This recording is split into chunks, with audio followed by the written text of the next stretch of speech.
Hello friends, welcome in Dhyanam PCS classes. आज ये हमारा वीडियो वीकली करंट अफेयर्स का है, जिसमें कि हम लोग वीक के महत्वपूर्ण करंट अफेयर्स वीडियो को कंप्लीट करेंगे। और ये हमारा जो करंट अफेयर्स का वीडियो रहेगा वो 7 अगस्त से 13 अगस्त के बीच के रहेंगे। इसमें हम लोग राष्ट्रीय अंतर्राष्ट्रीय घटनाक्रम के सभी क्वेश्चन को इस वीडियो में कंप्लीट करेंगे।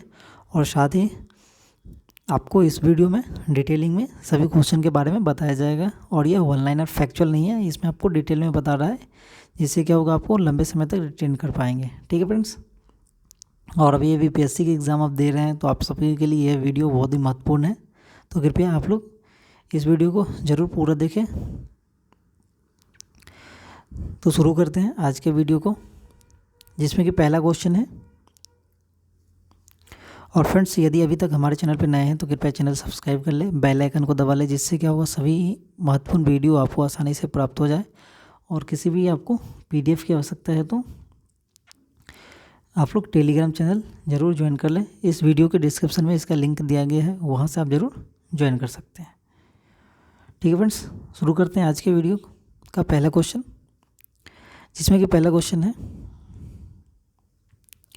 ऑयल इंडिया लिमिटेड कौन सी कंपनी है? तो ये पूछा जाएगा किस प्रकार की कंपनी है देश में, तो वह आपको बताना है। जिसमें कि ऑयल इंडिया लिमिटेड देखा जाए तो महारत्न की कंपनी है, जो कि हाल ही में वित्त मंत्रालय ने ऑयल इंडिया लिमिटेड को अब देश के कुल 13 महारत्न कंपनियों में शामिल कर लिया गया है। महारत्न कंपनी हम उसे कहते हैं जो एक प्रकार से देखा जाए तो महारत्न कंपनी का दर्जा प्राप्त करने के लिए कंपनी को एवरेज जो कि टर्नओवर 25,000 करोड़ रुपए से अधिक होना चाहिए, और एवरेज जो कि सालाना नेटवर्थ होना चाहिए वो 15,000 करोड़ रुपए से अधिक होनी चाहिए, जो कि यह कंडीशन यह जो कि महारत्न कंपनी का है। तो यह आपको जानकारी पहले से रहना चाहिए। ठीक है फ्रेंड्स। जिसमें कि देखा जाए तो पिछले 3 साल में 15,000 करोड़ रुपये से अधिक होनी चाहिए, और पिछले 3 साल में जो कि एवरेज 5,000 करोड़ रुपये से अधिक होना प्रॉफिट होना चाहिए। तो यह सभी महत्वपूर्ण फैक्ट है जो कि महारत्न कंपनी के लिए कंडीशन है। तो ऑयल इंडिया लिमिटेड एक प्रकार से देखा जाए तो महारत्न कंपनी में शामिल हो गई है। अगला देख लेते हैं। और फ्रेंड्स, यह वीकली करंट अफेयर्स का वीडियो है तो थोड़ा लंबा बनेगा, आप लोग कृपया धैर्यपूर्वक पूरा वीडियो ज़रूर देखें। ज़रूर ही आपको इस वीडियो से एग्ज़ाम पर्सपेक्टिव से क्वेश्चन ज़रूर देखने को मिलेंगे। और यहाँ क्या है, एक क्वेश्चन से आपको 3-3 जो कि फैक्ट क्लियर होंगे, तो आप लोग ज़रूर धैर्यपूर्वक देखें और अपने दोस्तों के साथ ज़रूर शेयर करें। तो दूसरा क्वेश्चन है, भारत के वर्तमान गृह सचिव कौन है? वर्तमान गृह सचिव पूछा जा रहा है, जिसमें कि कार्मिक मंत्रालय ने केंद्रीय गृह सचिव जो कि अजय कुमार भल्ला को 1 साल का और सेवा विस्तार किया गया है। तो देखा जाए तो आपको नाम याद रखने की आवश्यकता नहीं है, क्योंकि यह पहले ही जो थे वो उसका कार्यकाल बढ़ा दिया गया है। तो अजय कुमार भल्ला को इस पद का जो कि देखा जाए तो चौथा सेवा विस्तार दिया गया है। अजय कुमार भल्ला को अगस्त 2019 में गृह सचिव नियुक्त किया गया था, जिसमें कि 22 अगस्त 2024 को यह जो कि 22 अगस्त 2024 जो कि असम मेघालय कैडर के 1984 बैच के आईएएस ऑफिसर हैं। कौन सा? अजय कुमार भल्ला, जो जिनके कार्यकाल को बढ़ा दिया गया है 1 साल के लिए, और यह वर्तमान में हमारे गृह सचिव है। अगला देख लेते हैं। हाल ही में किस देश के क्रिकेट खिलाड़ी एलेक्स हेल्स ने संन्यास की घोषणा की है? तो एलेक्स हेल्स जो कि पूछा जा रहा है कहाँ के क्रिकेटर है, तो इंग्लैंड के ओपनर बल्लेबाज जो कि कौन है? इंग्लैंड के ओपनर बल्लेबाज एलेक्स हेल्स ने जो कि इंटरनेशनल क्रिकेट से संन्यास लेने की घोषणा की है। हेल्स अपने पिछले साल जो कि T20 विश्व कप की विजेता टीम का हिस्सा रह चुके हैं। और हाल ही में देखा जाए तो इंग्लैंड के स्टुअर्ट ब्रॉड और मोइन अली ने संन्यास की घोषणा किया है। तो यह इंपॉर्टेंट है, तो आप लोग जरूर यह भी याद रखें। अगला देख लेते हैं। हाल ही में पुस्तकालय महोत्सव 2023 का आयोजन कहाँ किया जा रहा है? तो पुस्तकालय महोत्सव पूछा जा रहा है फ्रेंड्स। तो पुस्तकालय महोत्सव जो कि 2023 का आयोजन नई दिल्ली में किया जा रहा है। 2 दिवसीय पुस्तकालय महोत्सव का उद्घाटन राष्ट्रपति द्रौपदी मुर्मू ने किया। तो यह इंपॉर्टेंट पॉइंट्स है फ्रेंड्स। यह कहाँ किया जा रहा है? तो यह जो कि नई दिल्ली में किया जा रहा है। इसका जो कि उद्घाटन द्रौपदी मुर्मू ने किया है। यह आपसे पूछा जा सकता है एग्जाम पॉइंट व्यू से। इस महोत्सव का आयोजन संस्कृति मंत्रालय द्वारा किया जा रहा है। तो यह 3 क्वेश्चन आपको निकल के आ रहे हैं। इसमें संस्कृति मंत्रालय द्वारा किया जाए। इसका उद्देश्य भारत के पुस्तकालयों के आधुनिकीकरण और डिजिटलीकरण पर चर्चा की शुरुआत करना जो कि इसका लक्ष्य है। तो हाल ही में जो कि पुस्तकालय महोत्सव नई दिल्ली में मनाया गया है। इसका उद्घाटन जो कि राष्ट्रपति द्रौपदी मुर्मू ने किया, और इस महोत्सव का जो कि आयोजन संस्कृति मंत्रालय के द्वारा किया गया। अगला देख लेते हैं फ्रेंड्स। मोबाइल एप्लीकेशन राजमार्ग किसने लॉन्च किया है? यह इंपॉर्टेंट रेफरेंस, जरूर इसे आप नोट करके रखें। तो भारतीय राष्ट्रीय राजमार्ग प्राधिकरण जो कि NHAI ने एक नया मोबाइल ऐप राजमार्ग यात्रा लॉन्च किया है। और इस ऐप का जो कि उद्देश्य है राष्ट्रीय राजमार्ग उपयोगकर्ता के लिए व्यापक जानकारी और कुशल शिकायत निवारण, और जिससे क्या होगा, इनकी यात्रा को निर्बाध और सुरक्षित कर सकें। तो यह जो कि NHAI के द्वारा यह किया गया है। और NHAI का देखा जाए तो गठन जो कि 1988 में हुआ है, और इसके वर्तमान अध्यक्ष संतोष कुमार यादव है। तो मोबाइल एप्लीकेशन जो कि राजमार्ग NHAI द्वारा लॉन्च किया गया है। अगला देख लेते हैं, राष्ट्रीय हथकरघा दिवस कब मनाए जाते हैं? और इम्पोर्टेंट रेफरेंस, इसे आप लोग जरूर याद रखें। तो राष्ट्रीय हथकरघा दिवस जो कि 7 अगस्त को मनाया जाता है। इस साल 9वां राष्ट्रीय हथकरघा दिवस जो कि मनाया जा रहा है। तो राष्ट्रीय हथकरघा दिवस जो कि हैंडीक्राफ्ट कह सकते हैं फ्रेंड्स, वह जो कि 7 अगस्त को मनाया जाता है। इस साल यह 9वां संस्करण जो कि मनाया जा रहा है। राष्ट्रीय हथकरघा दिवस मनाने की शुरुआत जो कि 2015 में हुई थी। इस दिन को मनाने के लिए 7 अगस्त का दिन इसलिए चुना गया था क्योंकि 7 अगस्त 1905 को स्वदेशी आंदोलन की शुरुआत की गई थी। तो यहाँ से एक फैक्चुअल आपको यह याद रखने की ज़रूरत है, जो कि राष्ट्रीय हथकरघा दिवस मनाने का जो डेट लिया गया था वो कहाँ से लिया गया था? तो यह जो कि बेसिकली स्वदेशी आंदोलन से लिया गया था, जिसकी शुरुआत 7 अगस्त 1905 ईस्वी को किया गया था। यह दिवस को देश के हथकरघा उद्योग को सशक्त बनाने और दुनिया भर में हैंडलूम की पहचान के उद्देश्य से यह दिवस मनाया जाता है, राष्ट्रीय हथकरघा दिवस। अगला देख लेते हैं, केंद्रीय अप्रत्यक्ष कर और सीमा शुल्क बोर्ड CBIC का नया अध्यक्ष किसे बनाया गया है? और यह इंपॉर्टेंट है फ्रेंड्स। तो आप देख सकते हैं संजय कुमार अग्रवाल को केंद्रीय अप्रत्यक्ष कर और सीमा शुल्क बोर्ड CBIC का जो कि नया अध्यक्ष नियुक्त किया गया है। संजय कुमार अग्रवाल को केंद्रीय अप्रत्यक्ष कर और सीमा शुल्क जो कि CBIC का नया अध्यक्ष नियुक्त किया गया है। इसके साथ ही देखा जाए तो सुजीत भुजबल को CBIC सदस्य नियुक्त किया गया है। इसी के साथ सुरजीत जो कि भुजबल है उनको CBIC का सदस्य नियुक्त किया गया है। तो ये इंपॉर्टेंट 2 पॉइंट है, जरूर आप लोग याद रखें। अगला देख लेते हैं, जर्मनी के बर्लिन में आयोजित विश्व तीरंदाजी चैंपियनशिप व्यक्तिगत कंपाउंड स्पर्धा में अदिति स्वामी ने कौन सा पदक जीता है? तो यह देख सकते हैं फ्रेंड्स। तो अदिति स्वामी जो कि बर्लिन विश्व तीरंदाजी चैंपियनशिप जो कि व्यक्तिगत कंपाउंड राउंड में स्वर्ण पदक जीता गया है। और यह इंपॉर्टेंट फ्रेंड्स, इस नाम को आप याद रखें, ठीक है। अदिति ने फाइनल में मैक्सिको की एंड्रिया बसेरा को पराजित किया है। तो यह अदिति ने जो कि फाइनल मैच में ये मैक्सिको की एंड्रिया बसेरा को पराजित करके स्वर्ण पदक अपने नाम किया है। और यह इंपॉर्टेंट है फ्रेंड्स, नाम याद रखें आप लोग। यह आपको अदिति स्वामी जो कि तीरंदाजी से संबंधित खिलाड़ी हैं। अगला देख लेते हैं, हाल ही में गुरु गोरखनाथ बोर्ड की स्थापना किस राज्य द्वारा की गई? गुरु गोरखनाथ बोर्ड की स्थापना किस राज्य सरकार द्वारा की गई? तो राजस्थान के योगी और नाथ समुदायों की समस्याओं को मुद्दा पहचान करने के लिए गुरु गोरखनाथ बोर्ड का गठन किया गया। तो यह आप कंफ्यूज हो सकते हैं फ्रेंड्स, यह गोरखनाथ लिखा हुआ है जो कि हम लोग दूसरे राज्य के साथ जा सकते हैं, लेकिन आपको ध्यान रखना ये राजस्थान से संबंधित है। राजस्थान के योगी और नाथ समुदायों की समस्याओं और मुद्दाओं की पहचान करने के लिए गुरु गोरखनाथ बोर्ड का गठन किया गया है, ठीक है। बोर्ड की ओर से समाज के कल्याण के लिए विभिन्न योजनाओं प्रस्तावित करना, वर्तमान में संचालित योजनाओं को संबंध में विभिन्न जो कि संभागों में समन्वय करना और रोजगार को बढ़ावा देने से संबंधित यह गुरु गोरखनाथ बोर्ड की स्थापना किया गया राजस्थान द्वारा। तो यह इम्पोर्टेंट है।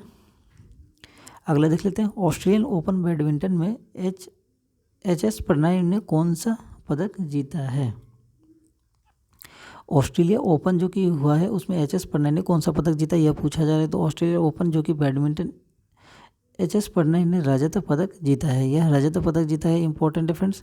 तो भारत के बैडमिंटन खिलाड़ी HS प्रणय को जो कि ऑस्ट्रेलिया ओपन के फाइनल में चीन के वेंग होंग ने हराया है। तो यह जो कि हार के साथ ही यह रजत पदक अपने नाम किया है। और नाम क्या है फ्रेंड्स? HS प्रणय ने रजत पदक अपने नाम किया है ऑस्ट्रेलिया ओपन में। अगला देख लेते हैं, 31वां मालाबार युद्ध अभ्यास कहाँ आयोजित किया जा रहा है? तो यह इंपॉर्टेंट है फ्रेंड्स। तो 31वां मालाबार जो कि युद्ध अभ्यास ऑस्ट्रेलिया के सिडनी में 11 से 21 अगस्त तक आयोजित किया जाएगा। तो यह आप नाम याद रखें फ्रेंड्स। तो 31वां जो कि मालाबार युद्ध अभ्यास ऑस्ट्रेलिया के सिडनी में 11 से 21 अगस्त तक आयोजित किया जाएगा। मालाबार युद्ध अभ्यास जो कि देखा जाए तो यह युद्ध भारत, संयुक्त राज्य अमेरिका, जापान, ऑस्ट्रेलिया के जो कि क्वाड समूह का एक बहुपक्षीय नौसैनिक अभ्यास है। तो फ्रेंड्स यह इंपॉर्टेंट है।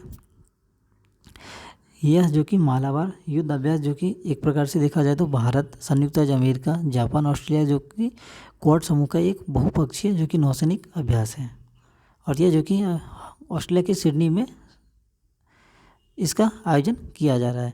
अगला देख लेते हैं friends, quantum ecosystem technology council of India के गवर्निंग बोर्ड का चेयरमैन किसे नियुक्त किया गया है?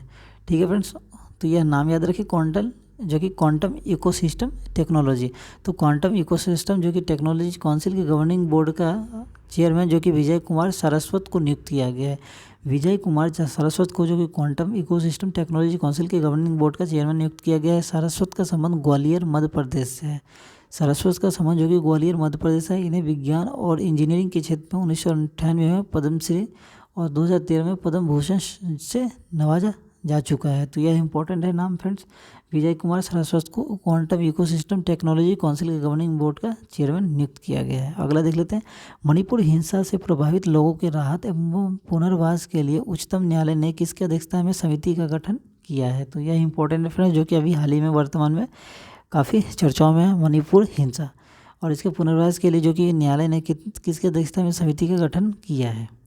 तो मणिपुर हिंसा से प्रभावित लोगों की राहत एवं पुनर्वास के लिए उच्चतम न्यायालय ने जम्मू कश्मीर के जो कि उच्च न्यायालय की मुख्य न्यायाधीश गीता मित्तल की अध्यक्षता में समिति का गठन किया है। तो यह नाम याद रखें फ्रेंड्स, गीता मित्तल की अध्यक्षता में समिति का गठन किया है, और इसमें 3 सदस्यीय समिति का गठन किया गया है। तो यह मणिपुर हिंसा से प्रभावित लोगों के पुनर्वास के लिए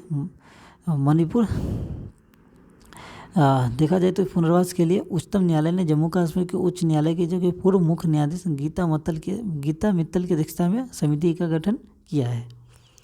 अगला देख लेते हैं, देश का पहला ऑटोनोमस अंडर वाटर व्हीकल का नाम क्या है? और फ्रेंड्स यह इंपॉर्टेंट है, देश का पहला ऑटोनोमस अंडर वाटर व्हीकल का नाम क्या है? तो देश का पहला ऑटोनोमस अंडर व्हीकल जो कि का नाम निराक्षी है। नाम याद रखिए फ्रेंड्स, निराक्षी। ठीक है फ्रेंड्स, निराक्षी नाम है देश का पहला ऑटोनोमस अंडर वाटर व्हीकल का नाम निराक्षी है। इसका निर्माण कोलकाता स्थित garden rich ship builders and engineers ने किया है। Garden rich ship builders and engineers ने किया है। इसे पानी के अंदर खुद से चलने वाली रोबोटिक पनडुब्बी कहा जाता है। इसे देखा जाए तो पानी के अंदर खुद से चलने वाली रोबोटिक पनडुब्बी कहा जाता है। GRSE के अनुसार यह पूरी तरह से स्वदेशी ऑटोनोमस अंडर वाटर व्हीकल है, जिसे बंगाल की खाड़ी में उतारा गया है।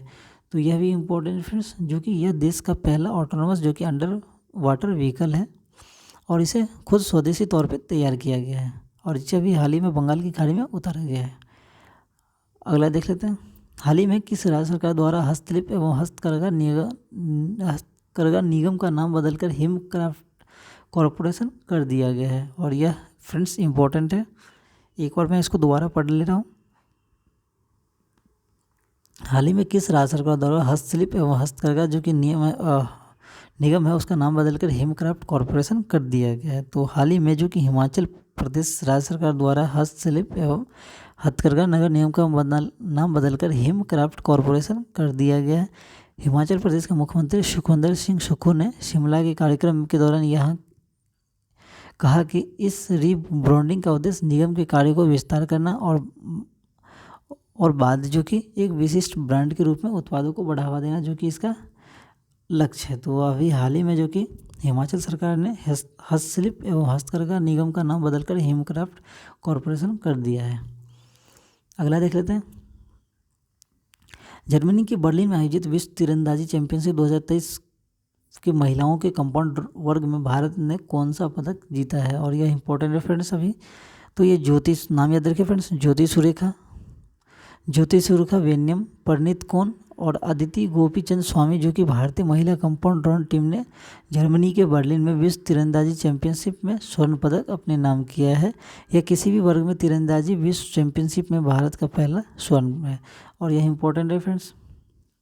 आर्चरी में देखा जाए तो यह भारत की तरफ से एक साथ जो कि महिलाओं के वर्ग में यह पहला स्वर्ण पदक है, और नाम याद रखें फ्रेंड्स, ज्योति सुरेखा वेन्यम, परनीत कौर और अदिति गोपीचंद ने, जो कि अभी जर्मनी के बर्लिन में आयोजित विश्व तीरंदाजी चैंपियनशिप में गोल्ड मेडल अपने नाम किया है। और इसमें देखा जाए तो सबसे कम उम्र की बात करें तो आप ये स्वामी जो है अदिति गोपीचंद स्वामी, जो कि सबसे कम उम्र की महिला है। अगला देख लेते हैं, दिल्ली विद्युत नियामक बोर्ड का अध्यक्ष किसे नियुक्त किया गया? दिल्ली विद्युत नियामक बोर्ड का अध्यक्ष किसे नियुक्त किया गया, इसे हम लोग देख लेते हैं। तो सुप्रीम कोर्ट ने दिल्ली हाई कोर्ट के पूर्व जज जयंत नाथ को दिल्ली विद्युत नियामक आयोग का अंतरिम अध्यक्ष नियुक्त किया गया है। तो यह जो कि दिल्ली हाईकोर्ट के जो कि पूर्व जज है जयंत नाथ को दिल्ली विद्युत नियामक आयोग का अंतरिम अध्यक्ष नियुक्त किया गया है। दिल्ली विद्युत नियामक बोर्ड के अध्यक्ष की नियुक्ति को लेकर लंबे समय से खींचतान चल रही थी। यह आप लोग इस बात को जान रहे होंगे। अभी जो कि वर्तमान में पूर्व जज जयंत नाथ को इसका अध्यक्ष बनाया गया है। हाल ही में अमृत भारत स्टेशन आयोजन के तहत प्रधानमंत्री द्वारा देश भर में कितने रेलवे स्टेशन को पुनर्वास के लिए आधारशिला रखी गई है? और यह इंपॉर्टेंट है फ्रेंड्स, आप लोग ज़रूर इसे नोट करके रखें। तो प्रधानमंत्री नरेंद्र मोदी ने अमृत भारत स्टेशन योजना के तहत वीडियो कॉन्फ्रेंसिंग के माध्यम से देश के 508 रेलवे स्टेशन पुनर्विकास कार्य की आधारशिला रखी गई है। तो इसमें कितने स्टेशन को रखा गया? तो ये 508 रेलवे स्टेशन की जो कि पुनर्विकास के लिए आधारशिला रखी गई है। ये 508 स्टेशन देश के 27 राज्य और केंद्र शासित प्रदेश में स्थित हैं, जिसमें यूपी में सबसे ज़्यादा देखा जाए तो 55, राजस्थान में 55 और बिहार में 49 जो कि स्टेशन शामिल किए गए हैं। और इसमें जो कि देखा जाए तो 24,470 करोड़ लागत से यह पुनर्विकास का काम किया जाएगा। तो इम्पोर्टेंट है, आप डेटा भी याद रख सकते हैं, 24,470 करोड़। और बिहार की तरफ से आप यदि बीपीएससी का एग्जाम दे रहे हैं तो फ्रेंड्स आपको यह याद रखना है जो कि 49 रेलवे स्टेशन का पुनर्विकास के लिए आधारशिला रखा गया है। हिरोशिमा दिवस कब मनाया जाता है? और यह इंपॉर्टेंट है फ्रेंड्स। तो हिरोशिमा दिवस हर साल 6 अगस्त को मनाया जाता है। 6 अगस्त को जो कि द्वितीय विश्व युद्ध के दौरान अमेरिका ने जापानी शहर हिरोशिमा पर परमाणु बम गिराया था। और यह विस्फोट इतना विनाशकारी था कि शहर के 90% हिस्से को तबाह कर दिया था। उस पल में लगभग 20,000 सैनिक, 70,000 से अधिक लोग मारे गए थे। और आपको यह नाम याद रखना, बम का क्या नाम था? लिटिल बॉय, जो कि एक प्रकार से यूरेनियम बम था जिसे हिरोशिमा पे शामिल किया गया था। तो हिरोशिमा दिवस जो कि हर साल 6 अगस्त को मनाया जाता है।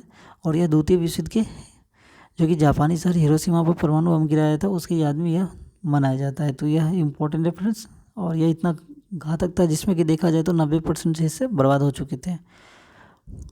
अगला देख लेते हैं, प्रभु श्री राम महोत्सव किस राज्य में आयोजित किया जाएगा? प्रभु श्री राम महोत्सव जो कि किस राज्य में आयोजित किया जाएगा? तो यह इंपॉर्टेंट है।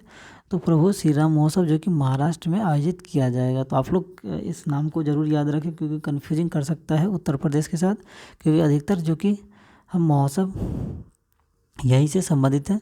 तो यह नाम याद रखना है, श्री राम महोत्सव जो कि महाराष्ट्र में आयोजित किया जाएगा। इसमें प्रभु राम महोत्सव का आयोजन जो कि महाराष्ट्र सरकार के पर्यटन निर्देशालय द्वारा 12 से 13 अगस्त को किया जाएगा। तो यह जो कि हो चुका है फ्रेंड्स। तो आप देख सकते हैं 12 से 13 अगस्त को जो कि इसका आयोजन किया गया था। 2 दिन के इस महोत्सव में 12 अगस्त को पर्यटकों के लिए जो कि रामायण सर्किट से भ्रमण कार्यक्रम आयोजित किया गया था, जिसमें देखा जाए तो पर्यटकों को नासिक में भगवान राम से संबंधित पर्यटन स्थलों का देखने को अवसर मिलेगा। तो यह जो कि श्री राम महोत्सव महाराष्ट्र में आयोजित किया गया। अगला देख लेते हैं, किस राज्य सरकार द्वारा शुभ यात्रा नामक योजना प्रारंभ की गई है? तो शुभ यात्रा जो कि योजना प्रारंभ किया गया है वो पूछा जा रहा है। तो केरल की राज्य सरकार ने शुभ यात्रा नामक एक अभूतपूर्व योजना की शुरू की है। तो केरल की राज्य सरकार ने शुभ यात्रा नामक एक अभूतपूर्व योजना शुरू की है। इस योजना का जो कि उद्देश्य केरल से पहली बार आने वाले विदेशी प्रवासियों को वित्तीय सहायता प्रदान करना है। इस योजना का तहत देखा जाए तो 2 लाख तक की वित्तीय सहायता प्रदान की जाएगी। इस योजना का विदेशी रोजगार कौशल सहायक नामक ऋण प्रदान किया जाएगा। तो यह इंपॉर्टेंट है फ्रेंड्स। तो केरल की राज्य सरकार ने शुभ यात्रा नामक एक अभूतपूर्व योजना की शुरुआत की है, जिसमें देखा जाए तो वित्तीय तौर पर इसे मदद किया जाएगा और 2 लाख तक की वित्तीय सहायता प्रदान की जाएगी। अगला देख लेते हैं, हाल ही कंबोडिया का नया प्रधानमंत्री किसे नियुक्त किया गया है? तो यह देखा जा सकता है फ्रेंड्स, इंपॉर्टेंट है। कभी कभी आपसे एग्जाम में पूछे जाते हैं और ये जो कि पड़ोसी रहते हैं उससे ज़रूर पूछे जाते हैं। तो आप लोग इसे याद रखें। तो हाल ही में कंबोडिया का जो कि नया प्रधानमंत्री हुन मानेट को नियुक्त किया गया है। हाल ही में कंबोडिया का जो कि नया प्रधानमंत्री है हुन मानेट को नियुक्त किया गया है। वर्तमान में हुन मानेट वर्तमान में सीपीपी की जो कि स्थायी समिति के सदस्य और रॉयल कंबोडियन जो कि सशस्त्र बलों के डिप्टी कमांडर इन चीफ है। तो यह इंपॉर्टेंट है। और कंबोडिया देखा जाए तो एक प्रकार से दक्षिण पूर्व एशिया का देश है, जिसका हाल ही में जो कि नया प्रधानमंत्री हुन मानेट को बनाया गया है। अगला देख लेते हैं। हाल ही एन विट्ठल का निधन हो गया। इन्हें किस वर्ष पद्म भूषण दिया गया है? तो नाम याद रखें फ्रेंड्स, एन विट्ठल जो कि निधन हो गया, इन्हें किस वर्ष पद्म भूषण प्रदान किया गया? तो हाल ही में प्रशासनिक अधिकारी एन विट्ठल का निधन हो गया है। यह एक प्रकार से प्रशासनिक अधिकारी थे। इन्हें वर्ष 2012 में पद्म भूषण प्रदान किया गया था। इन्हें 2012 में पद्म भूषण प्रदान किया गया था। श्री एन विट्ठल का जन्म जो कि केरल राज्य में हुआ था। नागराजन विट्ठल एक भारतीय सेवक थे। ये भारत के केंद्रीय सतर्कता आयुक्त भी रह चुके हैं। तो यह इंपॉर्टेंट है फ्रेंड्स। तो यह नाम याद रखें। यह प्रशासनिक अधिकारी जो कि एन विट्ठल का निधन हो गया, इन्हें 2012 में पद्म भूषण प्रदान किया गया था और यह केरल राज्य से संबंधित है। अगला देख लेते हैं। भारतीय बैडमिंटन जोड़ी प्रमोद भगत और सुकांत कदम ने इंग्लैंड के शेफील्ड में 4 देशों के पैरा बैडमिंटन अंतर्राष्ट्रीय टूर्नामेंट में कौन सा पदक जीता है? तो यह इंपॉर्टेंट है फ्रेंड्स। तो भारतीय बैडमिंटन जोड़ी जो कि प्रमोद भगत और सुकांत कदम ने स्वर्ण पदक जीता है। तो यह देखा जाए तो यह गोल्ड मेडल से संबंधित है और यह इंपॉर्टेंट है। तो भारतीय बैडमिंटन जोड़ी जो कि प्रमोद भगत और सुकांत कदम ने स्वर्ण पदक अपने नाम किया है। इस जोड़ी में देखा जाए तो SL3 SL4 वर्ग में पहला स्थान हासिल किया है। और यह देखा जाए तो इस प्रकार की जोड़ी जो कि है, इसमें अभी देखा जाए तो SL3 और SL4 वर्ग में पहला जो कि स्थान प्राप्त किया गया है। और अभी जो कि बैडमिंटन जोड़ी प्रमोद भगत और सुकांत कदम ने इंग्लैंड के शेफील्ड में अपना जो कि एक प्रकार से देखा जाए तो स्वर्ण पदक जीता गया है। अगला देख लेते हैं। हाल ही राजस्थान में नवीन 3 संभाग और 17 जिलों के गठन के बाद संभाग और जिलों की संख्या कितनी हो गई है? तो अभी जो कि नए परिवर्तन हुए हैं। तो राजस्थान में नवीन 3 संभाग और 17 जिलों के गठन के बाद पूछा जा रहा है जिलों की संख्या। तो हाल ही में राजस्थान में नवीन 3 संभाग और 17 जिलों के गठन के बाद कुल 10 संभाग और 50 जिले हो गए हैं। तो इसमें देखा जाए तो आपको यह याद रखना है 10 संभाग और 50 जिले हो गए हैं। इसमें सीकर, बांसवाड़ा और पाली जो कि 3 नए संभाग का गठन किया गया है। इसमें संभाग 3 कौन कौन से फ्रेंड्स? तो सीकर, बांसवाड़ा और पाली जो कि इसमें जोड़ा गया है। अगला देख लेते हैं।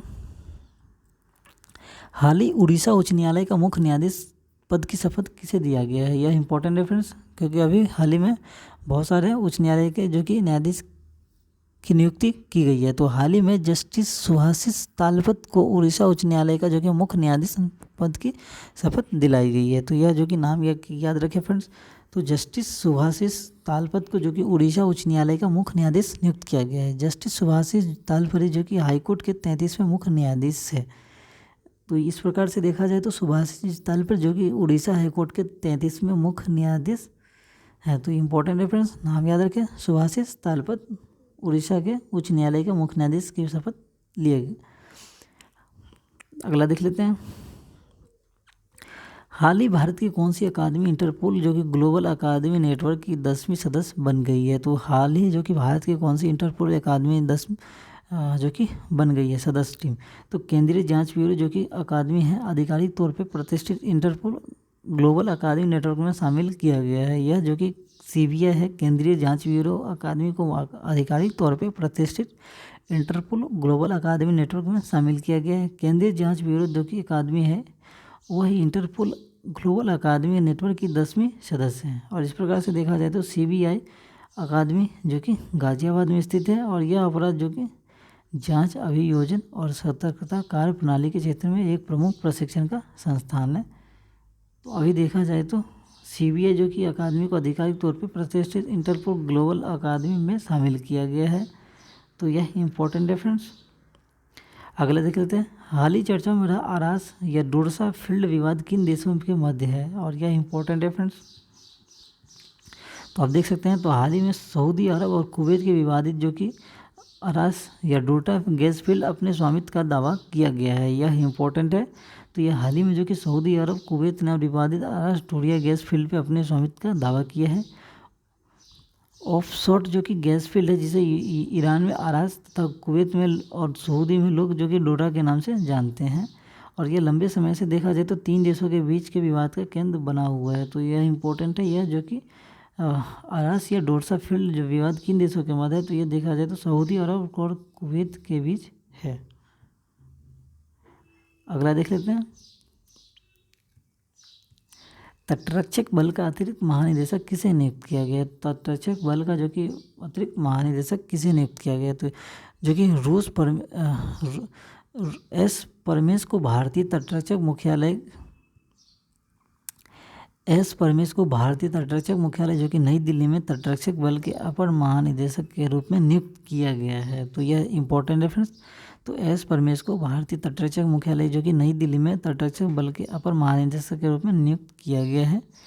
तटरक्षक बल एक प्रकार से देखा जाए तो अतिरिक्त महानिदेशक का कार्यभार संभालने से पहले फ्लैग ऑफिसर तटरक्षक के क्षेत्र में यह काम कर चुके हैं।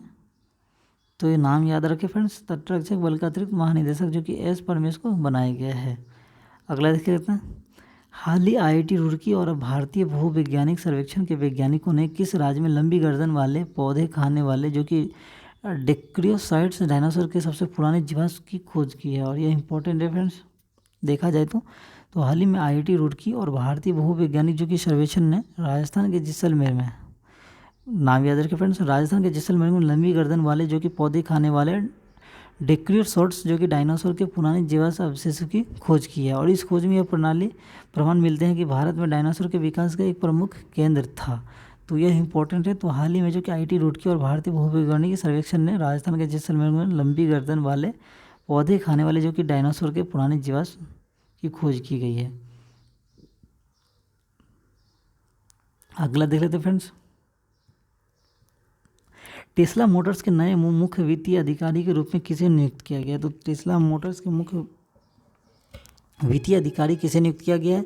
तो इम्पोर्टेंट है क्योंकि अभी भारतीय जो कि इसमें बनाए गए हैं। तो टेस्ला मोटर्स के जो कि मुख्य कार्यकारी अधिकारी एलन मस्क ने जोशी किरकर के स्थान पे भारतीय जो कि मूल के वैभव तनेजा, नाम याद रखें फ्रेंड्स, वैभव तनेजा को कंपनी का मुख्य वित्तीय जो कि अधिकारी CFO नियुक्त किया गया। और टेस्ला एक प्रकार से देखा जाए तो अमेरिकी इलेक्ट्रिक वाहन कंपनी है जो कि अभी वर्तमान में वित्तीय अधिकारी जो कि वैभव तनेजा को बनाया गया है। अगला देख लेते हैं, Indian film festival of Melbourne में डाइवर्सिटी इन सिनेमा पुरस्कार किसे प्रदान किया जाएगा? तो देखा जाए तो इंडियन फिल्म फेस्टिवल और मेलबर्न में डाइवर्सिटी इन सिनेमा का पुरस्कार किसे दिया जाएगा? तो मृणाल, नाम याद रखिए फ्रेंड्स, मृणाल ठाकुर को Indian film festival Melbourne diversity in cinema का पुरस्कार दिया जाएगा। यह अवार्ड उन्हें उनके भारतीय सिनेमा की दुनिया भर में अलग अलग भूमिकाओं और भाषाओं में उनके आउटस्टैंडिंग परफॉर्मेंस के लिए दिया जाएगा। तो इम्पोर्टेंट रेफरेंस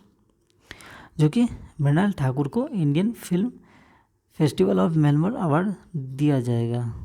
अगला देख लेते हैं, हेल्थ केयर अफ्रीका में हेल्थ केयर विस्तार के लिए ग्लोबल लीडर किसे प्रदान किया जाएगा? तो यह देखा जाए तो हेल्थ केयर से संबंधित है। तो जयेश सैनी को अफ्रीका में हेल्थ केयर विस्तार के लिए ग्लोबल लीडर अवार्ड 2023 प्रदान किया जाएगा। तो यह नाम याद रखें फ्रेंड, जयेश सैनी को अफ्रीका में हेल्थ केयर विस्तार के लिए ग्लोबल लीडर अवार्ड 2023 प्रदान किया जाएगा। जयेश सैनी देखा जाए तो लाइफ केयर हॉस्पिटल्स लिमिटेड के प्रमुख हैं। Jayesh Saini life care hospitals limited के प्रमुख हैं। अगला देख लेते हैं, हाल ही चर्चाओं में रहा वाल्मीकि टाइगर रिजर्व किस राज्य में स्थित है? और यह इंपॉर्टेंट है फ्रेंड्स, और यह BPSC के एग्जाम पॉइंट से और भी इंपॉर्टेंट है, तो इसे जरूर आप लोग नोट करके रखें। तो हाल ही में चर्चाओं में रहा वाल्मीकि टाइगर रिजर्व जो कि बिहार राज्य में स्थित है।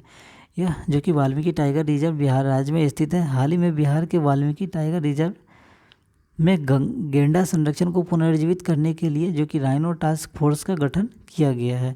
तो यह इंपॉर्टेंट है फ्रेंड्स, जो कि वाल्मीकि टाइगर रिजर्व में गेंडा संरक्षण को पुनर्जीवित करने के लिए राइनो टास्क फोर्स का गठन करने का विचार किया गया है, जहां देश के अन्य अभ्यारण्य से गेंडे लेकर रखे जाएंगे।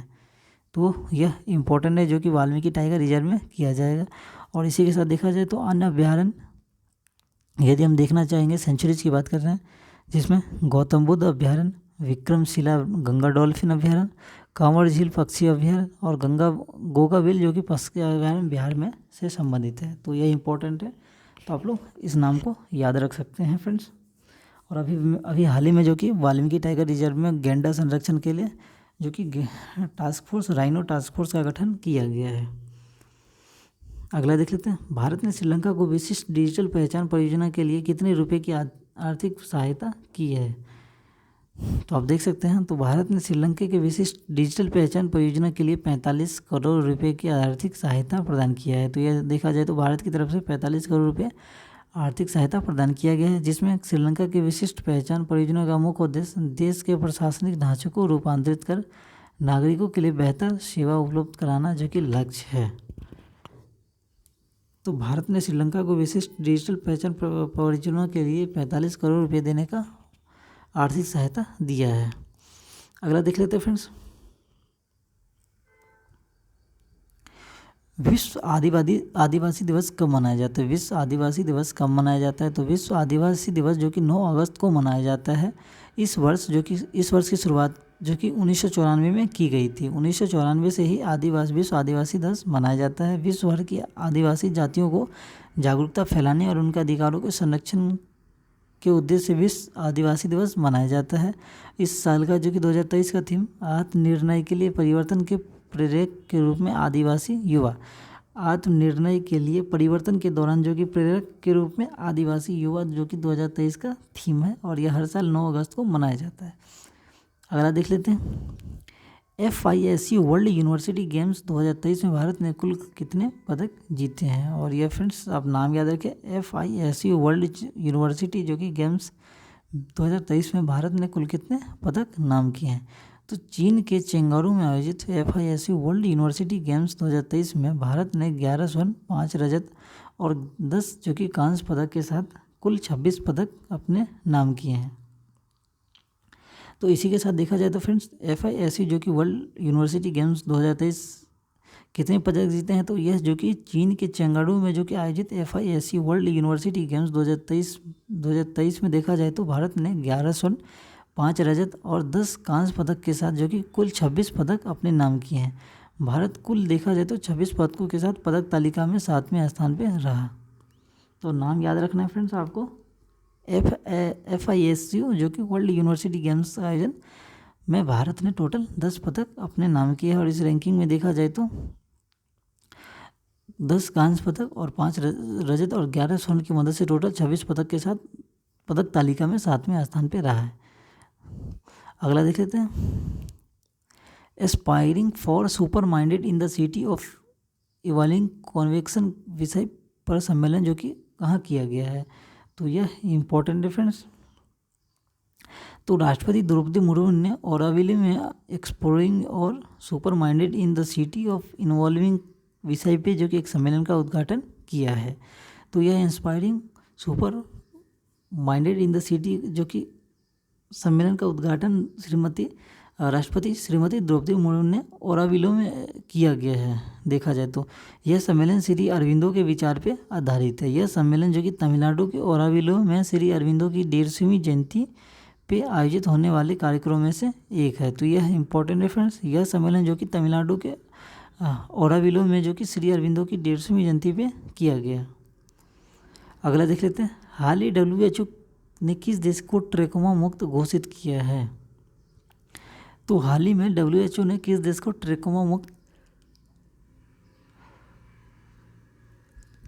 घोषित किया है। तो हाल ही में जो कि WHO ने इराक को ट्रैकोमा मुक्त देश घोषित किया है। तो यह देश कौन सा है फ्रेंड्स, तो अभी हाल ही में जो कि WHO ने इराक को ट्रैकोमा मुक्त देश घोषित किया है। WHO के अनुसार ट्रैकोमा को समाप्त करने वाला इराक 18वां देश बन गया है। इसी के साथ देखा जाए तो ट्रैकोमा को ख़त्म करने वाला इराक जो कि 18वां देश बन गया। ट्रैकोमा देखा जाए तो एक प्रकार से संक्रामक बीमारी है जो कि नेत्र संक्रमण संबंधित है और जो क्लेमाइडा ट्रैकेमेसिस जीवाणु के कारण होता है। यह देखा जाए तो यह जो रोग है संक्रामक है वह क्लेमाइडा ट्रैकोसिस जीवाणु के कारण होता है। तो इम्पोर्टेंट रेफरेंस। अगला देख लेते हैं, वर्ल्ड ट्रेड ऑर्गेनाइजेशन के विश्व व्यापार सांख्यिकी समीक्षा रिपोर्ट के अनुसार व्यापारिक निर्यात के मामले में भारत का स्थान कौन सा रहा है। तो यह संबंधित है आपको रैंकिंग से, तो आपको याद रखना है इसमें। तो वर्ल्ड ट्रेड जो कि ऑर्गेनाइजेशन की विश्व व्यापार सांख्यिकी समीक्षा रिपोर्ट के अनुसार व्यापारिक निर्यात के मामले में भारत का कौन सा स्थान है। तो यह जो कि सांख्यिकी समीक्षा रिपोर्ट के अनुसार व्यापारिक निर्यात के मामले में भारत का स्थान 18वां है। तो ये इस मामले में देखा जाए तो भारत की रैंकिंग 18वां है सांख्यिकी समीक्षा रिपोर्ट के अनुसार। भारत 309 अरब डॉलर के निर्यात और वैश्विक सेवा व्यापारी हिस्सेदारी में 4.4% के साथ सेवा निर्यातकों की सूची में 7वें स्थान पे है। तो सांख्यिकी समीक्षा रिपोर्ट के अनुसार देखा जाए तो व्यापारिक निर्यात के मामले में भारत 18वां स्थान है, जबकि भारत 300 अरब डॉलर के निर्यात और वैश्विक सेवा व्यापारी हिस्सेदारी में 4.4% के साथ सेवा निर्यातकों की सूची में 7वें स्थान पे है। और इसी के साथ देखा जाए तो फ्रेंड्स तो WHO जो कि वर्ल्ड ट्रेड ऑर्गेनाइजेशन जो कि जिनेवा में इसका हेडक्वार्टर है, जिनेवा जो कि स्विट्जरलैंड में है। और अभी वर्तमान में जो कि इसके डायरेक्टर ओकोंजो इरेल्वा जो कि इसके वर्तमान में आपके डायरेक्टर है। तो नाम याद रखिए friends, world trade organisation WTO के जो कि अनुसार व्यापारिक निर्यात के मामले में जो कि 18वां स्थान भारत की रैंकिंग। अगला देख लेते हैं। सुस्वागतम पोर्टल का संबंध किस संवैधानिक संस्था से है? तो सुस्वागतम पोर्टल का संबंध देखा जाए तो भारतीय उच्च न्यायालय से है। भारत के चीफ जस्टिस DY चंद्रचूड़ जो कि सुप्रीम कोर्ट में नए विजिटर मैनेजमेंट सिस्टम के पोर्टल सुस्वागतम शुरू करने की घोषणा की है। तो यह देखा जाए तो सुस्वागतम पोर्टल का संबंध भारतीय उच्च न्यायालय से है। भारत के चीफ जस्टिस जो कि DY चंद्रचूड़ ने सुप्रीम कोर्ट में नए विजिट मैनेजमेंट सिस्टम के पोर्टल सुस्वागतम शुरू करने की घोषणा की है। न्यायमूर्ति ने कहा है कि सुस्वागतम वेब जो कि आधारित और मोबाइल अनुकूल ऐप है। इस पोर्टल के जरिए सुप्रीम कोर्ट में सुनवाई में शामिल होना आसान हो जाएगा और इस ऐप से सुनवाई में शामिल होने के लिए ज़रूरी एंट्री पास आसानी से मिल जाता है। तो यह जो कि सुस्वागतम पोर्टल भारतीय उच्च न्यायालय से संबंधित है। अगला देख लेते हैं। हाल ही चर्चा में रही खिलाड़ी प्रार्थना थोम्बारे का संबंध किस खेल से है? तो प्रार्थना थोम्बारे तो हाल ही में चर्चा में रही खिलाड़ी प्रार्थना थोम्बारे का संबंध टेनिस खेल से है। तो यह जो कि टेनिस खेल से संबंधित है। थोम्बारे ने स्पेन के बार्सिलोना में टेनिस हाईकोर्ट जो कि स्पर्धा में महिला डबल्स का खिताब जीत लिया है। तो यह जो कि थोम्बारे ने स्पेन के बार्सिलोना में जो कि टेनिस हाईकोर्ट स्पर्धा में महिला डबल्स का खिताब जीत लिया है। प्रार्थना ने जो कि रूस की अस्ताना तिस्नोवा के साथ फाइनल में फ्रांस की जोड़ी को हराया है। तो यह इम्पोर्टेंट है, जो कि नाम याद रखें फ्रेंड्स। तो नाम क्या है फ्रेंड्स? तो प्रार्थना थोम्बारे का संबंध किस खेल से है? तो प्रार्थना थोम्बारे का खिलाफ टेनिस खेल से संबंधित है। अगला देख लेते हैं। अभ्यास जायद तलवार भारत और किस देश के मध्य आयोजित किया जाता है? तो अभ्यास जायद तलवार जो कि भारत और संयुक्त अरब अमीरात के मध्य आयोजित किया जाता है। तो अभ्यास जायद जो कि तलवार भारत और संयुक्त अरब अमीरात के मध्य आयोजित किया जाता है। अगला देख लेते हैं। चर्चा में रहा स्वाति माउंटेन किसके द्वारा विकसित किया गया है? तो स्वाति माउंटेन जो कि भारत इलेक्ट्रॉनिक्स लिमिटेड BEL जो कि बेंगलुरु द्वारा विकसित किया गया है। तो यह नाम याद रखें फ्रेंड्स, स्वाति माउंटेन जो कि Bharat electronic limited BEL Bengaluru द्वारा विकसित किया गया है। स्वाति रडार 2 संस्करण में आता है। स्वाति प्लेन्स WR और स्वाति माउंटेन जो कि WRM से संबंधित है। और स्वाति प्लेन्स देखा जाए तो मुख्य रूप से शत्रु बंदूकों और मोर्टार्स और रॉकेटों का पता लगाने के लिए डिजाइन किया जाता है। तो इस नाम को याद रखें फ्रेंड्स, स्वाति माउंटेन किसके द्वारा विकसित किया गया है? तो यह जो कि BEL Bharat electronics limited Bengaluru द्वारा विकसित किया गया है। अगला देख लेते हैं।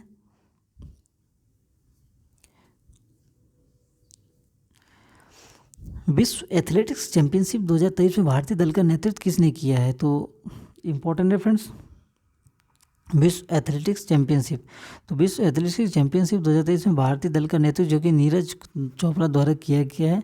विश्व एथलेटिक्स चैंपियनशिप 2023 का आयोजन 19 से 27 अगस्त तक हंगरी के बुडापेस्ट में किया जाएगा। यह देखा जाए तो विश्व एथलेटिक्स चैंपियनशिप का आयोजन 19 से 27 अगस्त के मध्य हंगरी के बुडापेस्ट में किया जाएगा। 15 खिलाड़ी जो कि पहली बार विश्व चैंपियनशिप में हिस्सा लेंगे। भारतीय दल में शैली सिंह देखा जाए तो सबसे कम उम्र की सदस्य है। तो ये इंपॉर्टेंट है फ्रेंड्स, आप लोग याद रखें। विश्व एथलेटिक्स चैंपियनशिप जो कि 2023 का आयोजन भारतीय दल का नेतृत्व नीरज चोपड़ा द्वारा किया जाएगा और इसका आयोजन जो कि हंगरी के बुडापेस्ट में किया जाएगा। अगला देख लेते हैं। विश्व जैव ईंधन दिवस कब मनाया जाता है? तो विश्व जैव ईंधन दिवस आप याद रखें तो यह जो कि हर वर्ष 10 अगस्त को मनाया जाता है। यह दिवस गैर परंपरागत फॉसिल फ्यूल के महत्व के बारे में जागरूकता बढ़ाने के लिए किया जाता है। तो विश्व जैव ईंधन दिवस जो कि 10 अगस्त को मनाया जाता है, जो कि पारंपरिक फॉसिल के विकल्प के रूप में काम करता है। इसमें देखा जाए तो 2 आम जैव ईंधन इथेनॉल और बायोडीजल इसमें शामिल है। तो यह इम्पोर्टेंट है। तो यह हर साल 10 अगस्त को मनाया जाता है। लूना 25 मिशन का संबंध किस देश से है? लूना 25 मिशन का संबंध किस देश से फ्रेंड्स? यह इम्पोर्टेंट है। तो लूना 25 मिशन का संबंध रूस से है। रूसी अंतरिक्ष एजेंसी रेस्कोमोस अपना चंद्रयान मिशन लूना 25 11 अगस्त को जो कि लॉन्च करेगा। तो एक प्रकार से देखा जाए तो रूस के द्वारा जो कि अंतरिक्ष एजेंसी रेस्कोमोस ने अपना चंद्रयान मिशन जो कि लूना 25 11 अगस्त को लॉन्च किया है। जानकारी के अनुसार रूस का लूना 25 चंद्रमा की सतह पर ऑक्सीजन की खोज करेगा। तो यह पूछा जा सकता है जो कि यह है अंतरिक्ष, यह किसकी खोज करेगा? तो यह जो कि देखा जाए तो ऑक्सीजन की खोज करेगा और साथ ही चंद्रमा की आंतरिक संरचना पे भी रिसर्च करेगा, जो कि लूना 25 मिशन का उद्देश्य है। और यह जो कि रूस का से संबंधित है। अगला देख लेते हैं। हाल ही किस राज्य के मुस्कदवाजी चावल को जीआई टैग प्रदान किया है? तो मुस्कबुदजी चावल को जीआई टैग जो कि हाल ही में जम्मू कश्मीर के अनंतनाग जिले के मुस्कबुदजी चावल की किस्म को भौगोलिक जो कि इस जीआई टैग प्रदान किया गया है। मुस्कबुदजी चावल की महक जो कि बहुत तेज होती है। इसके साथ ही जम्मू कश्मीर के राजौरी चिकुरी खुड को क्राफ्ट को जीआई टैग दिया गया है। तो इस प्रकार से आप 2 नाम याद रखें। तो मुस्कबुदजी जो कि चावल है जम्मू कश्मीर के अनंतनाग जिले को जीआई टैग दिया गया, साथ ही जो कि राजौरी चिकरी वुड क्राफ्ट को जीआई टैग दिया गया है। तो यह नाम याद रखें फ्रेंड्स। अगला देख लेते हैं। हाल ही चर्चा में रहा रोबोट बैंडिकूट का संबंध किससे है? रोबोट बैंडिकूट, तो रोबोट बैंडिकूट का इस्तेमाल जो कि सीवर की सफाई और रख रखाव कार्यों के लिए किया जाता है। तो ये इंपॉर्टेंट है फ्रेंड्स। रोबोट बैंडिकूट का इस्तेमाल रिसीवर की सफाई और रख रखाव कार्यों के लिए किया जाता है। सामाजिक न्याय और अधिकारिता मंत्री जो कि श्री रामदास अठावले ने राज्यसभा रोबोट बैंडिकूट तकनीक पे उत्तर दिया है। इस तकनीक के द्वारा कर्मचारियों की सुरक्षा की सुनिश्चित की जाएगी। तो आप देख सकते हैं जब सीवर की सफाई वगैरह होता है तो कभी कभी ये घातक भी साबित होता है इसके गैस रिसाव की वजह से। तो रोबोट बैंडिकूट की जो कि इस्तेमाल सीवर की सफाई में किया जाएगा। तो यह इम्पोर्टेंट है। और इसका जो कि सामाजिक न्याय और अधिकारिता राज्य मंत्री श्री रामदास अठावले ने इसका जो कि इस पर उत्तर दिया है। और इस तकनीक के द्वारा देखा जाए तो कर्मचारियों की सुरक्षा सुनिश्चित की जाएगी। अगला देख लेते हैं। भारतीय रिजर्व बैंक की मौद्रिक नीति के अनुसार वर्तमान में बैंक दर कितना है? तो यह इम्पोर्टेंट है फ्रेंड्स। तो रिजर्व बैंक की मौद्रिक नीति के अनुसार वर्तमान में बैंक दर 6.7% है। बैंक कितने परसेंट है? 6.7% है। और हाल ही में भारतीय रिजर्व बैंक में अपनी मौद्रिक नीति का ऐलान किया है। गवर्नर शक्तिकांत दास ने घोषणा किया है कि रेपो रेट में कोई बदलाव नहीं किया गया है। तो यह जो कि शक्तिकांत दास द्वारा घोषणा किया है जो रेपो रेट में कोई बदलाव नहीं किया है। इसके साथ ही रेपो रेट 6.5% पर है, वही रिवर्स रेपो रेट 3.35% है। तो ये इम्पोर्टेंट है। तो रिजर्व बैंक की मौद्रिक नीति के अनुसार वर्तमान में बैंक दर 6.7% है। और यह जो कि मौद्रिक नीति का ऐलान किया है, साथ ही रेपो रेट में कोई बदलाव नहीं किया है जो कि 6.5% है। और रिवर्स रेपो रेट 3.35%। अगला देख लेते हैं। Book monsoon a PM of life and laundering किसके द्वारा लिखी गई है? तो यह जो कि पुस्तक से संबंधित है। तो book monsoon a PM of love and longing लेखक जो कि अभय कुमार द्वारा लिखी गई है। तो नाम याद रखें फ्रेंड्स, अभय कुमार द्वारा लिखी गई है। यह पुस्तक एक कविता है जो मानसून का वर्णन करती है। यह पुस्तक एक कविता है जो मानसून का वर्णन करती है। मानसून जो मेडागास्कर से शुरू होता है और हिमालय में श्रीनगर और वापस मेडागास्कर तक जाता है। तो यह जो कि book monsoon a PM of love and longing जो कि अभय कुमार द्वारा लिखी गई है। अगला देख लेते हैं। माँ नर्मदा दिव्यलोक का निर्माण किस राज्य में किया जाएगा? तो माँ नर्मदा दिव्यलोक का निर्माण पूछा जा रहा है फ्रेंड्स, और यह इंपॉर्टेंट है। तो माँ नर्मदा दिव्यलोक का निर्माण जो कि मध्य प्रदेश में किया जाएगा। माँ नर्मदा दिव्यलोक का निर्माण जो कि नर्मदा नदी के उद्गम स्थल अमरकंटक जो कि अनूपपुर में किया जाएगा। तो आपको पता होगा फ्रेंड्स जो कि नर्मदा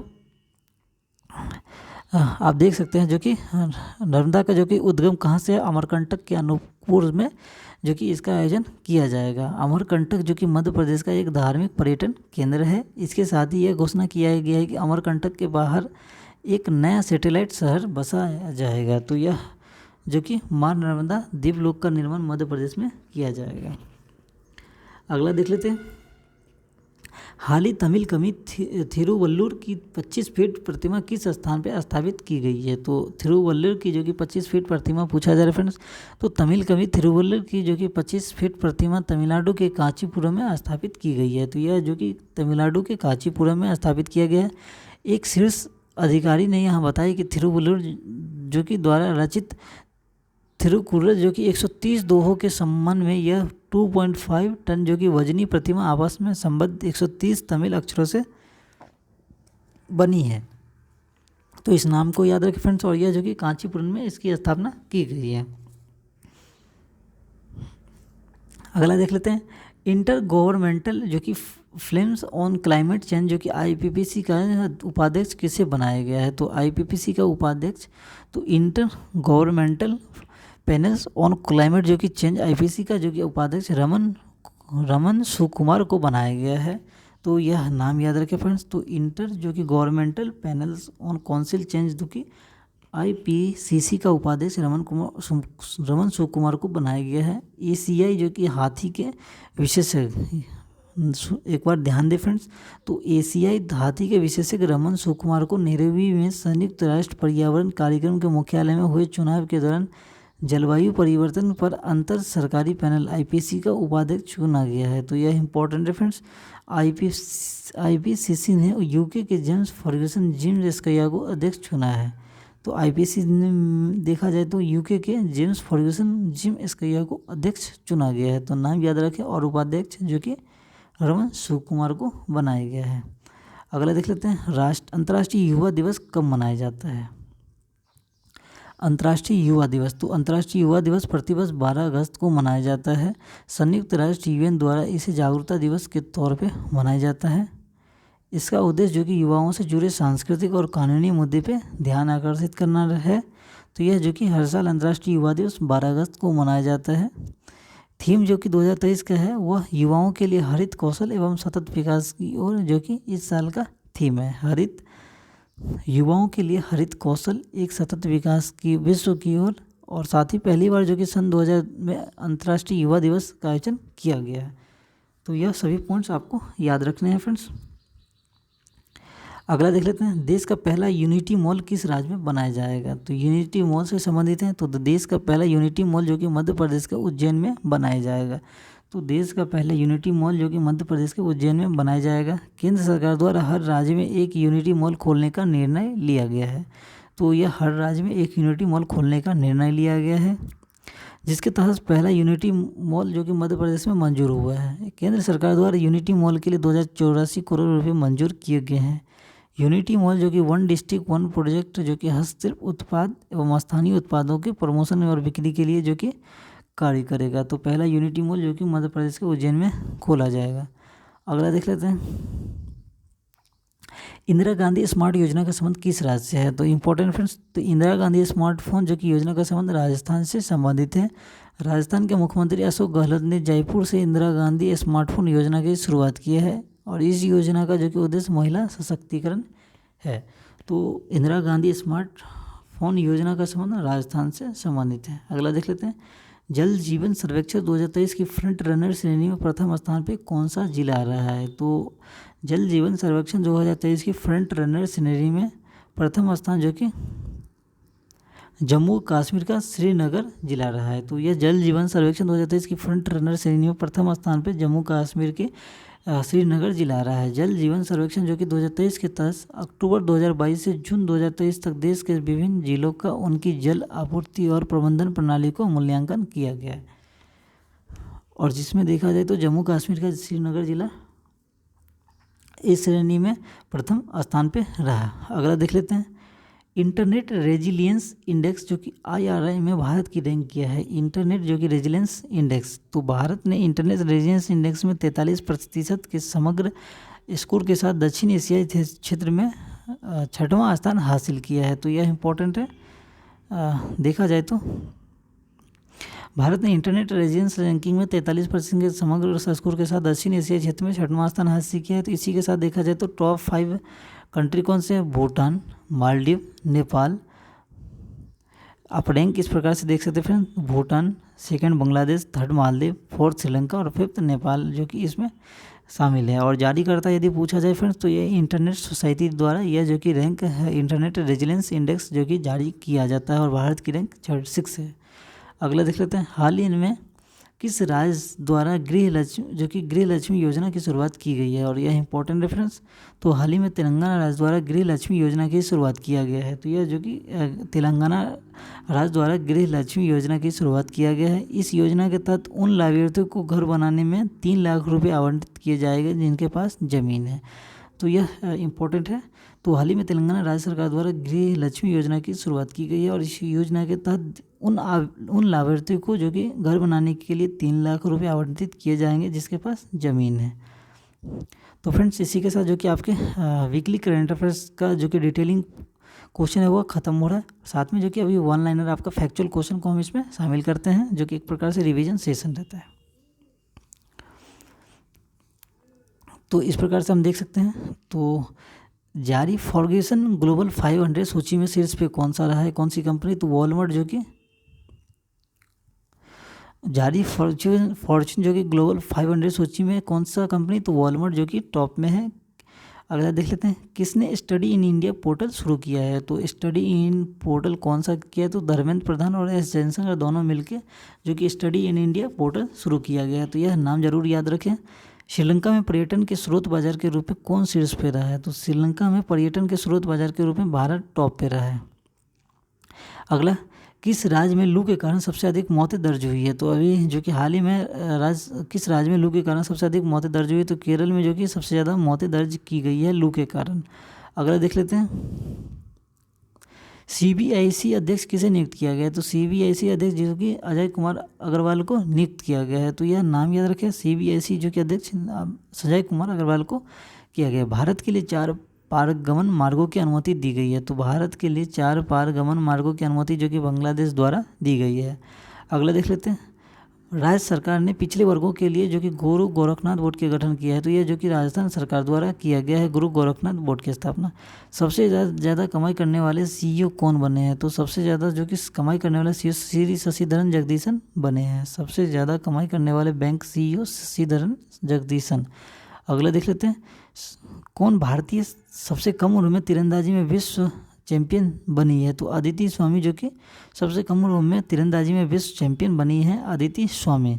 राष्ट्रीय हथकरघा दिवस कहाँ आयोजित किया गया? तो राष्ट्रीय हथकरघा दिवस जो कि नई दिल्ली में आयोजित किया गया। राष्ट्रीय हथकरघा दिवस जो कि नई दिल्ली में आयोजित किया गया। अगला देख लेते हैं, अगस्त क्रांति दिवस कब मनाया जाता है? तो अगस्त क्रांति जो कि 8 अगस्त को मनाया जाता है। अगस्त क्रांति जो कि 8 अगस्त को मनाया जाता है। किस राज्य सरकार ने एक जिला एक उत्पाद योजना जो कि शुरुआत किया है? तो एक जिला एक उत्पाद योजना जो कि गुजरात द्वारा शुरुआत किया गया है। भारतीय मूल के कौन टेस्ला के CEO बने हैं? तो भारतीय मूल के टेस्ला के CEO जो कि वैभव तनेजा को बनाया गया है। अगला देख लेते हैं, G20 सदस्य देशों को समर्पित कला प्रदर्शनी कहाँ शुरू होगी? तो G20 सदस्य देशों को समर्पित कला प्रदर्शनी जो कि पटना में शुरू होगी। तो G20 को प्रदर्शनी कला जो कि पटना में शुरू किया जाएगा। कौन सा देश ब्रिक्स स्टार्टअप फोरम शुरू करेगा? तो कौन सा देश ब्रिक्स स्टार्टअप? तो यह भारत द्वारा किया जाएगा ब्रिक्स स्टार्टअप फोरम। अगला देख लेते हैं, ग्लोबल लीडर अवार्ड 2023 से सम्मानित किया गया। तो ग्लोबल लीडर जो कि 2023 से जय सैनी को नवाजा गया है। तो यह नाम जरूर याद रखें फ्रेंड्स, ग्लोबल लीडर अवार्ड 2023 से सम्मानित जय सैनी को किया गया है। अगला देख लेते हैं, किसी तटरक्षक बल के अतिरिक्त महानिदेशक के रूप में नियुक्त किया गया? तो S परमेश को जो कि तटरक्षक बल के अतिरिक्त महानिदेशक के रूप में नियुक्त किया गया है। कौन सी राज्य सरकार गृहलक्ष्मी योजना शुरू किया गया? तो ये जो कि तेलंगाना सरकार द्वारा गृहलक्ष्मी योजना की शुरुआत किया गया है। अगला देख लेते हैं, तीसरी G20 भ्रष्टाचार विरोधी बैठक कहाँ होगी? तो यह तीसरी जो कि G20 भ्रष्टाचार विरोधी बैठक कोलकाता में की जाएगी। तो यह इंपॉर्टेंट है फ्रेंड्स। G20 से संबंधित जितने भी क्वेश्चन हैं आप जरूर एक पॉइंट पे, एक पेज पे नोट करके रख सकते हैं, क्योंकि एग्जाम में आपके जरूर क्वेश्चन दिखने को मिलेंगे। अगला देख लेते हैं, T20 क्रिकेट में अर्धशतक लगाने वाले दूसरे सबसे युवा भारतीय कौन बने हैं? तो यह तिलक वर्मा, जो कि T20 क्रिकेट में अर्धशतक लगाने वाले दूसरे सबसे युवा बने हैं। कहाँ के जीवाश्म में पौधे खाने वाले डायनासोर एक नई प्रजाति मिली है? तो कहाँ के जीवाश्मों में पौधे खाने वाले डायनासोर की नई प्रजाति मिली है? तो ये जैसलमेर में मिली है, राजस्थान के जैसलमेर। अगला देख लेते हैं फ्रेंड्स, प्रधानमंत्री जन धन योजना के लाभार्थियों की संख्या में शीर्ष कौन सा जिला रहा है, कौन सा राज्य रहा है फ्रेंड्स? तो यह प्रधानमंत्री जन धन योजना के तहत लाभार्थियों की संख्या में बिहार जो कि टॉप पे रहा है। प्रधानमंत्री जन धन योजना किस राज्य में हाथियों की संख्या में रिकॉर्ड वृद्धि हुई है? तो जो कि कर्नाटक में, जो कि हाथियों की संख्या में रिकॉर्ड वृद्धि हुई है। अगला देख लेते हैं, एसएसबी ने कहाँ 54 फीट के तिरंगे का अनावरण किया है? तो यह जो कि एसएसबी में, जो कि सिलीगुड़ी में, जो कि 54 फीट के तिरंगे को अनावरण किया गया है। तो यह सिलीगुड़ी से संबंधित है। अगला देख लेते हैं, किस राज्य सरकार ने कक्षाओं में मोबाइल हेतु जो कि इस्तेमाल पे प्रतिबंध लगाया है? तो यह दिल्ली में, जो कि यह दिल्ली से संबंधित है, जहाँ पे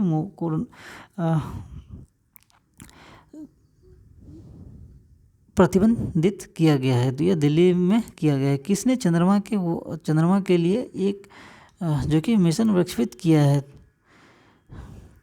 प्लग के जो कि निवेशक और ब्रांड एम्बेसडर बनाया गया है। तो ये जो कि प्लग के निवेशक और ब्रांड एम्बेसडर के रूप में जो कि करीना कपूर को बनाया गया है। यह पॉइंट याद रखें।